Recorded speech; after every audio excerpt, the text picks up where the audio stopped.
pessoal, então vamos dar continuidade agora à aula anterior, né, onde nós falamos sobre natureza elétrica da matéria, e ali nós vimos várias características, né, como o campo elétrico, né, a força magnética, enfim, vários detalhes que eram estudados mesmo sem ter ainda a certeza, né, o conhecimento da existência do elétron em si, e depois no final nós vimos exatamente a interferência importante do Thomson, né, com a descoberta do elétron, o Millikan com a carga, né, a relação carga-massa do elétron, e aí o mundo muda, né?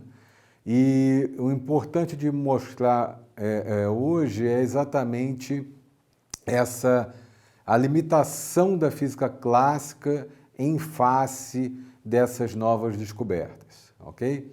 Então nós paramos, né, vendo exatamente uma linha cronológica, né, onde mostrava aí diversos cientistas lá do século XIX que estudaram a termodinâmica, né, de uma maneira clássica, até chegar no nome do Thomson, com a existência do elétron. Então, a partir daí, o que nós vemos é exatamente uma mudança, né, nesse pragmatismo que já existia na física clássica, onde, como vocês podem ver, o próprio Newton, né, falava que tudo já estava bem estabelecido, não existia mais nada a ser descoberto, né, na física. E o próprio Newton, na verdade, a gente sabe que esse conceito vai por água abaixo, uma vez que desde 1897, né, com a descoberta da existência do elétron, até aí meados de 1920, né, a década de 1920, você tem descobertas sucessivas que vão fundamentando um novo modelo atômico, que é o modelo quântico, ok?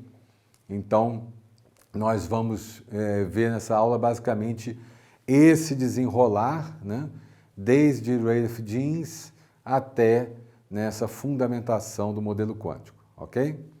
Então, de uma forma geral, né, num aspecto, olhando bem aí para a química especialmente, no final do século XIX, muitos cientistas já acreditavam que havia muito pouco a ser esclarecido. Então, talvez aumentar a precisão em algumas medidas físicas, né, mas nada muito além disso. Sobre o aspecto químico, os químicos já finalmente aceitaram o modelo de molécula, né, de Cannizzaro, que é o modelo basicamente que a gente conhece hoje, né, mas que nós, logicamente, ao longo desse curso também a gente vai fazer uma revisão, né, do que a gente entende de molécula sobre esse aspecto quântico. O trabalho de Mendeleev, né, que resultou na tabela periódica, que é aquela tabela que hoje, né, a tabela mais importante que a gente tem, que deu origem à tabela que nós conhecemos hoje. O próprio desenvolvimento ali do Kekulé, né, que resolveu a controvérsia sobre a estrutura do benzeno. Então a questão da ressonância entra, né, nesse estudo sobre a química de uma forma geral, né, sobre estrutura química. E os fundamentos das reações, né, que foram elucidados no trabalho de Arrhenius, né? Então você tem todo um avanço a partir dali com a cinética química, inclusive. Essas mudanças e outras, né, elas são dependentes do que estava acontecendo no campo da física, né? Nos modelos atômicos que sustentavam tudo isso. Então, essas mudanças levaram ao que hoje nós conhecemos, né, como o campo da físico-química, né? Joule, Carnot, Gibbs foram nomes importantíssimos dentro da termodinâmica clássica, ok? Nós já estudamos isso, inclusive.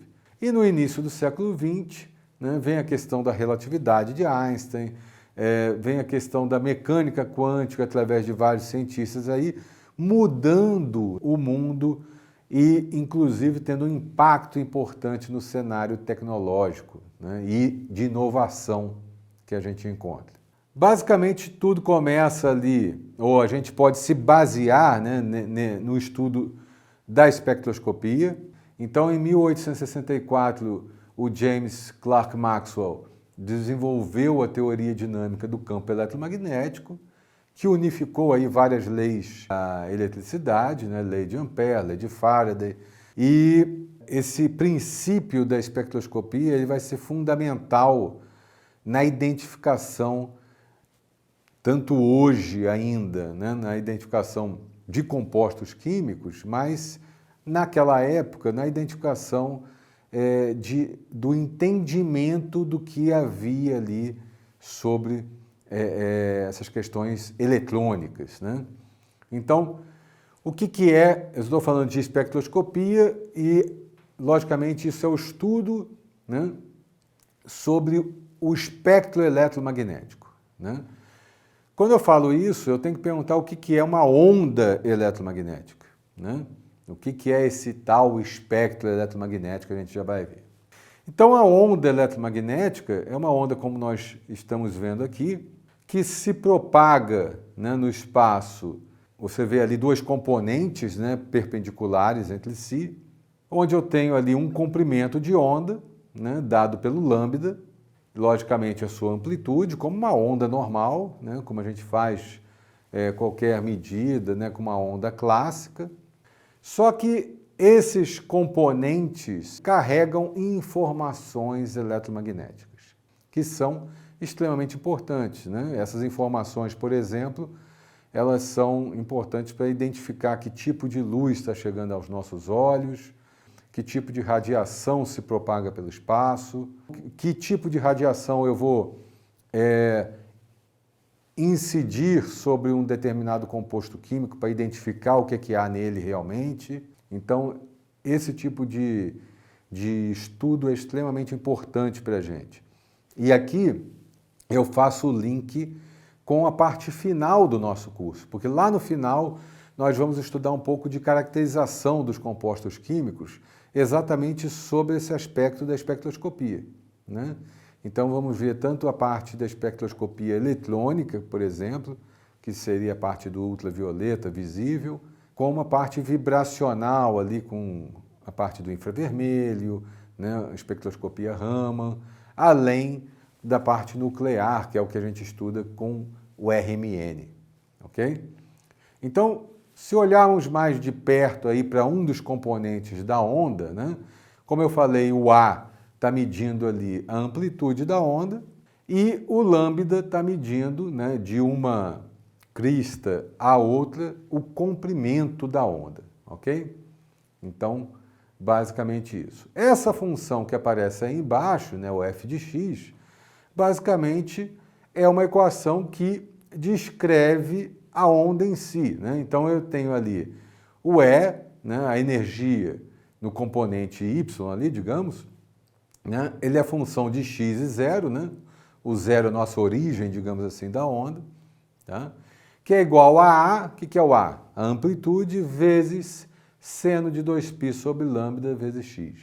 Então, 2π sobre lambda me dá exatamente o comprimento da onda, né? Ou seja, essa propagação ao longo do eixo x. Tá? Eu estou imaginando aí a onda sob o aspecto unidimensional, ela está se propagando ao longo de um único eixo, ok? Só que, na verdade, a onda eletromagnética ela é tridimensional, né? Ela se propaga pelo espaço, ok? Então, é interessante a gente ver que eu posso ter um perfil de defasagem dessa onda, né? Então, a onda ela vai se propagar ao longo do tempo, né? Então, observe que agora ali no E, ele é dependente de x e t, não zero mais, né? O t exatamente mostrando quanto tempo eu tenho de propagação da onda ao longo desse eixo. E aí, isso é importante por quê? Porque é através desse estudo que eu entendo a luz, basicamente. Então, como eu já falei, o comprimento de onda é a distância entre dois máximos, né, ou dois mínimos sucessivos, né, dado pelo lambda. A frequência, o número de oscilações por unidade de tempo. Então, eu tenho essa fórmula que relaciona aí a velocidade de luz, né, a velocidade da propagação da luz com esse comprimento de onda e a sua frequência. Então nós vemos aí embaixo, né, dois tipos de ondas diferentes, uma bem mais larga, né, outra mais curta, e aí o largo e curto é exatamente em função do lambda, né, que a gente pode perceber nessas figuras, e uma então na casa de 600 nanômetros, o outro na casa de 300 nanômetros, né, bem mais curta, portanto, e o fato de uma ter 600 e tantos nanômetros, a outra ter 300 e tantos nanômetros, implica em aspectos diferentes, especialmente, né, se tiver na região do visível, do espectro eletromagnético, para o nosso olho. Então a gente vai interpretar cada uma dessas ondas através de cores diferentes, né? Essas ondas vão passar pelos nossos olhos e os nossos olhos vão mandar essa informação para o cérebro, interpretando cada uma delas. A gente não está vendo a onda se propagando, mas a gente vai ver o resultado dessa onda através das cores que nós vemos. Esse seria um exemplo aí da escala, né? O que é o espectro eletromagnético? O espectro eletromagnético é isso aqui, tá? É basicamente uma escala de comprimentos e frequências, ok? Sendo que aquela parte pequenininha ali do espectro eletromagnético, né, entre 300 e 700 nanômetros, que está aqui ampliada, é a parte da luz visível, ou seja, é só essa parte pequena que o nosso olho, né, e o nosso cérebro, né, conseguem interpretar com as cores que nós vemos, né? Toda mistura de cores que vocês imaginarem que existem, né, estão exatamente nessa região do espectro eletromagnético, né, indo ali do vermelho até o violeta lá do outro lado. O que vem antes do vermelho ali? Vem a região do infravermelho. Então, nessa região, que é aquela região, ó, do controle remoto, né? Aquela onda que faz o contato do controle remoto com a sua televisão, né? Normalmente são ondas de infravermelho, tá? Que nós não vemos, que nós não interpretamos com nenhuma cor específica, porque exatamente está antes do que o nosso cérebro, o nosso olho tem capacidade de interpretar. E depois daquela região ali do violeta, vem o que a gente chama de ultravioleta. Vem a parte da radiação solar, né? Vocês já devem ter visto aí o UVA, UVB, né? Então, é a parte que vem depois, tá? E aí nós temos regiões que englobam a parte, por exemplo, do raio-x, né? A parte da radiação gama, a parte do micro-ondas. Então, o próprio micro-ondas lá do aparelho, né, que a gente usa em casa de micro-ondas, botou lá para esquentar, né, a comida, e a frequência, né, ou o comprimento de ondas, né, as ondas que estão sendo propagadas para a comida, né, ou para aquela região interna do aparelho de micro-ondas, está numa frequência e comprimento específico, como está determinado ali. Para quê? Para aquecer as moléculas de água que estão na comida, né, e, consequentemente, né, o nosso alimento. Tá?